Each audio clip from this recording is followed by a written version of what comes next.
More phone calls coming up. 877-3DP show. People are sending in comparisons. Hey, what about Bill Callahan? He was going to take the West Coast offense to Nebraska. How about Charlie Weiss at Notre Dame? How about Herm Edwards at Arizona State? How about Lovie Smith at Illinois? All right. I don't know if I could compare those coaches with Bill Belichick. Okay.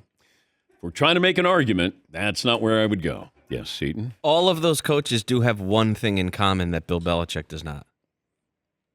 It was all pre-NIL, pre-transfer portal, it was the BC and like AD of football. Oh, wow. And those guys are all BC. Yes, Todd. Yeah, Paulie. That's exactly right. Anyone who, like Stuart Mandel saying Bill Belichick is coming down to college football. He's not coming down to college football in 1988 or even 2008 or 2015. It's a professional sport on college campuses. You're taking a guy, he's uniquely qualified because he's not just coached, he was the general manager of an NFL team at the same time, successfully. Yeah, no. Nick Saban left, like we were saying, because the playing field changed. The playing field changed, opened the door for Bill to do this. He wouldn't have done it 4 years ago.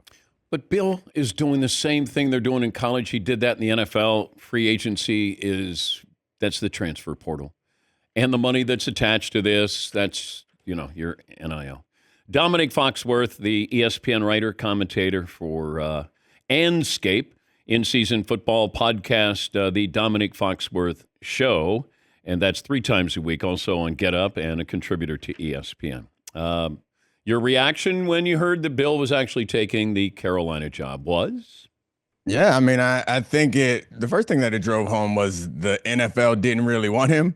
And that's a shocking thing. I understand why people may not want to give up the power. And I read in Seth Wickersham's piece this morning about how Bill obviously said he was flexible. But the thing about that is, even if he were flexible, he's still Bill Belichick. And I feel like you drop him in any situation, it changes the alchemy in the room. And while he said he'd be willing to work with existing GMs, he's still Bill Belichick. And it's like having a tiger that you've trained. It's like you still know at some point he's going to be breathing over your shoulder and something's going to happen. I can't imagine that anyone who listened to him say, oh, yeah, I like your GM. It's fine. Oh, no, the president of operations, he's good with me. No one felt fully comfortable about bringing that tiger into their building. What's the downside for Carolina? Yeah, the downside for Carolina, it sounds like the 400-page manifesto about how he's going to control the whole organization. And I think the downside is the risk of giving yourself over to someone who has not proven that they can do it at this level. And I understand, I heard you guys coming in about how it is professional on this level. You're right. I think the biggest vote of confidence I would have for Bill Belichick is he's just really smart and really good and works really hard. And I think that most of the time we like to find all these other characteristics for why people are successful in different industries.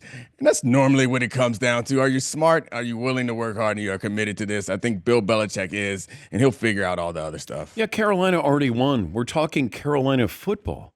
They already won.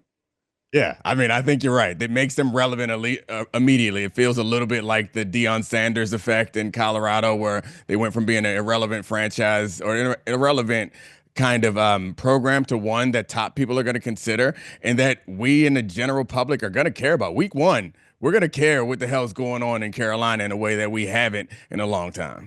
I don't know how important the personality of your head coach was when you played, because this is being brought back with Bill Belichick. Is he relatable to somebody 18 through 22 years of age? And I said, well, I don't know. Is it about your personality or how you, can you coach?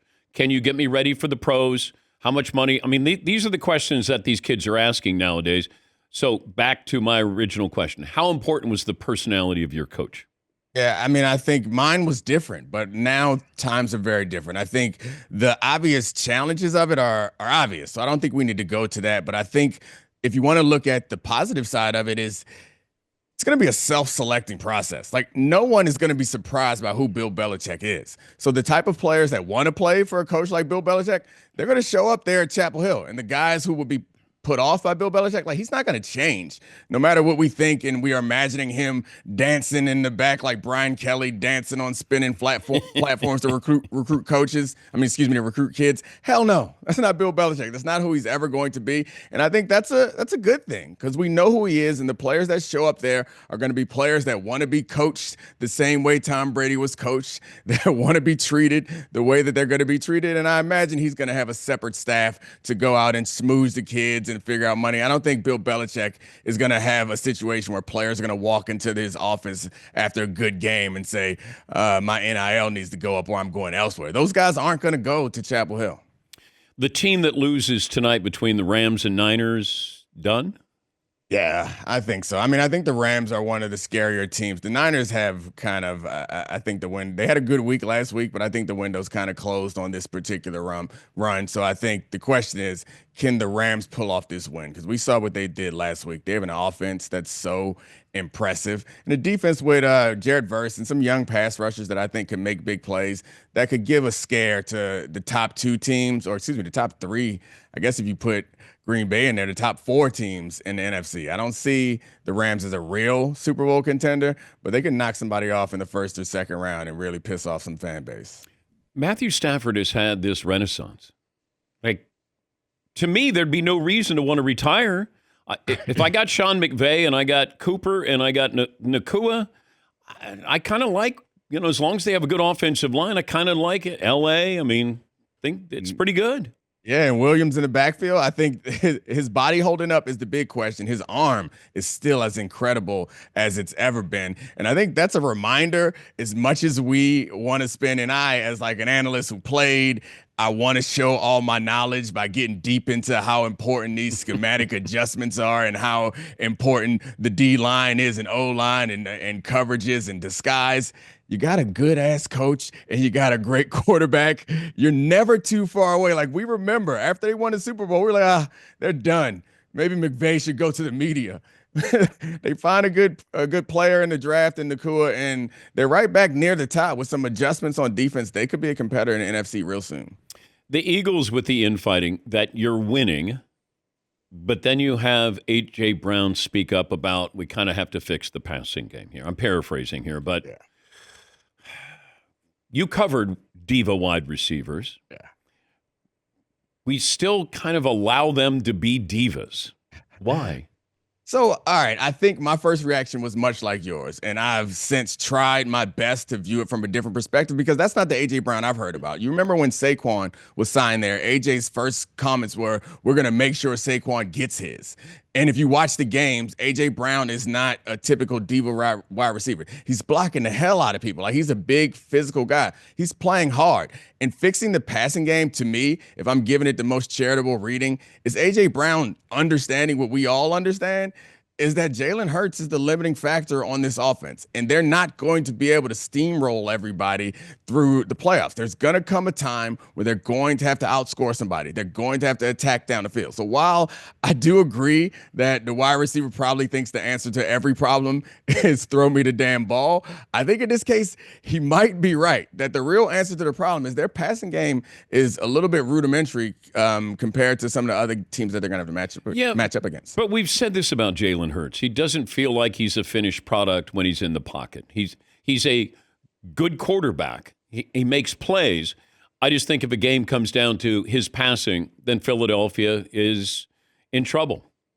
I think so. And Philadelphia's offense is pretty simple, in part because they're more talented than everyone else. They're going to run the ball until you compromise yourself in order to stop it. Then Jalen is going to run the ball on the edge until you compromise yourself to stop that. And then they want to attack downfield. And I think other teams that are built like that, they do it the other way. I think in some games we go into with the Lions, who are very similar to them. The Lions will attack downfield first. And I think that's what A.J. Brown wants. And to have a more sophisticated passing offense, because some games they're going to need it. But, yeah, you're not going to change who Jalen Hurts is. Like, this is who he is. Domonique Foxworth, ESPN writer, commentator. This Brett Favre, Mark Gastineau play has resurfaced now with the 30 for 30 coming out. Would you have a problem, though? Let me just ask you, your reaction when you saw Gastineau approaching Brett Favre and saying, I want my sack back. I imagine my reaction was like everyone else's, was like I cringed a little bit and it was uncomfortable. But I also recognize that for athletes, like you put so much into it, like it becomes the peak of your life at such a young age. And it wasn't for me in part because I wasn't that great of an athlete, but I can't imagine if I was as great as Mark Gastineau. And that was what I was known for. And you feel like there's some integrity to the things that you accomplish. Like I get why he's upset and I get why you want to hold on to that. And you feel like your record, like, I completely understand it. It's something that I don't think I would ever do, but I don't feel Let's the say same Jerry way Mark Rice. Gastineau Let's did. say Jerry Rice is opposite you. Jerry Rice needs 6 more yards to set the single season record. How would you feel? I would. So Jerry Rice was at the Broncos my rookie year, and he was one of my favorite players growing up. My brother and I looked up to Jerry Rice and Barry Sanders, and he was in our camp in training camp. And my first one-on-one was against Jerry Rice, my idol. And I pushed his ass out of bounds. Like I was fighting for my life. And I took that 40-year-old man and I put my hands on him. And so I imagine that I would have been the same way. I think there's a different understanding when you're Brett Favre. You're in a different fraternity when you're Brett Favre and you're Jerry Rice and you're Michael Strahan. They're in a different fraternity. Guys like me, hell no. You can't have nothing from I'm not giving you a yard. Good to talk to you as always, Dominic. Thank you. Thank you, Dan. That's Domonique Foxworth, ESPN writer. The Domonique Foxworth Show. It's an in-season football podcast 3 times a week, also on Get Up as well.